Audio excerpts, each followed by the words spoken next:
Top, je suis un type de médicament remboursé à 30% par la sécurité sociale alors même que je n'ai pas approuvé mon efficacité au cours d'études cliniques. Selon mon créateur, je suis d'autant plus efficace que ma souche est diluée. Je me présente généralement sous forme de granules de sucre que le malade doit faire fondre sous la langue. Je suis le titre de cette vidéo. Je suis. Tu es l'homéopathie? Oui, c'est ça, je suis l'homéopathie, bravo!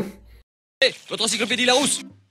En 1790, Samuel Hahnemann prend de l'écorce de quinquina, riche en quinine, dont on a déjà parlé, et qui d'habitude traite le paludisme, mais lui il en prend sans être malade. Suite à cela, il développe une fièvre, alors que c'est le symptôme qui est censé être provoqué par le parasite. C'est donc ce contre quoi la quinine devrait lutter. Qu'à cela ne tienne, il en conclut qu'on peut soigner des pathologies en prenant à forte dilution des éléments qui sont capables de provoquer les mêmes symptômes chez un sujet sain. En d'autres termes, on peut soigner le mal par le mal. Et c'est sur ce principe qu'il fonde l'homéopathie 6 ans plus tard. Je précise juste au cas où qu'ici on parle bien de ça, un tube contenant des granules de sucre. À ne pas confondre avec la phytothérapie, donc les médicaments à base de plantes, ou même l'aromathérapie, les huiles essentielles, qui font appel à des éléments à des dosages tels qu'on peut tout à fait envisager un effet concret sur l'organisme. Le raisonnement de l'homéopathie est quant à lui beaucoup plus subtil. Pour que vous compreniez mieux, on va prendre un exemple, Apis mellifica. C'est le nom d'une souche homéopathique composée d'abeilles vivantes qu'on fait macérer dans une solution alcoolique. Ensuite, on prélève un volume quelconque de ce macérat qu'on dilue au centième. On obtient notre première dilution qu'on nomme 1 CH pour